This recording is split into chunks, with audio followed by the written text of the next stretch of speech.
باڵتان لێبێت بینەرانی زاری کرمانجی لەگەڵتانین بۆ خستنەڕۆی هەندێک ئامار لەسەر ئەو شەپۆڵە بەفر و بارانەیەکەوە ئێستا هەرێمی کوردستانی گرتوتەوە هەم ئامارەی 24 کاتژمێری ڕابردوو هەم ئەو زانیاریانەی لە هۆبەی قەیرانەکانی ئیدارەی سەربەخۆی سۆران وەرمان گرتووە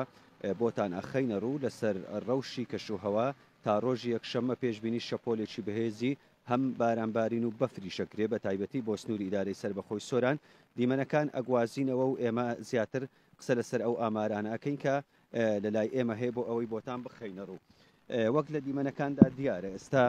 تەمێکی زۆر چیاکانی سنووری ئیدارەی سەربەخۆی سۆرانی گرتووە و بەفربارین ئەکرێ لەو چیانە بەردەوام بێ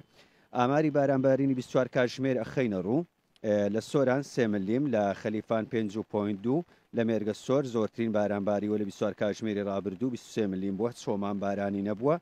سیدەکان 5.5 بووە ڕواندز 3.3 بەرزێوەش 2 ملیم بەفری 24 کاتژمێر تەنها لە مێرگە سۆر سانتیمێک بەفر باریوە بارانی ئەمساڵ تێکرایەکەی لە سۆران 206.9 خەلیفان 193.1 مێرگە سۆر بەرزترینە 266 ملیم و چۆمان 234.5 ملیم و سیدەکانیش 211.2 ڕواندە 187.2 بەرزێوەش 187.2 بە تێکرا بارانبارینی ئەم ساڵ ناگاتە ساڵی ڕابردوو چونکە ساڵی ڕابردوو بەرزترین ڕێژەی بارانبارین بووە ئەگەر تەنها مێرگە سۆر وەرگرین کە ئەم ساڵ بەرزترین ڕێژەی بارانبارینی هەیە 266 ملیم ساڵی ڕابردوو تا ئەم کاتە 1803 ملیم و 4 بارانبارین لە سنووری مێرگە سۆر تۆمار کرابوو بەگوێرەی پێشبینیەکانی بەڕێوەبەرایەتی گشتی کەشناسی و بۆ مەلەرزەزانی هەرێمی کوردستان شەپۆلی بافر و بارانبارین ئەوەی کە بەڕێوێ و دەستی پێکردووە داواش لە هاوڵاتیانەکرێت لەلایەن هۆبەی قەیرانەکانەوەکەوە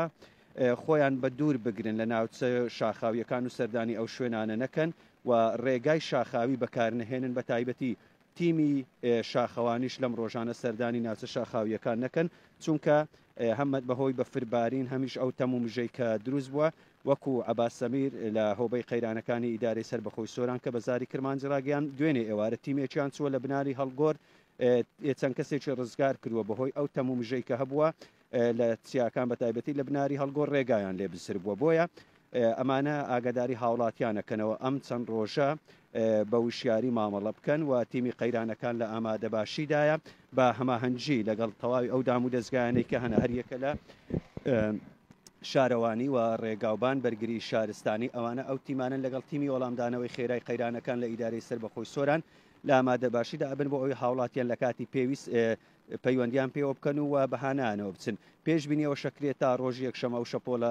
بەفر و بارانە بەردەوام بێت و بۆ سنووری ئیدارەی سەربەخۆی سۆران تێکرای پارێزگاکانیش بەفربارین ئەیگرێتەوە سۆران نزیکەی 15 تاوەکو 20 سانتیم بەفربارین لە چیاکان و سنتەری شارەکانیش دەبارێت.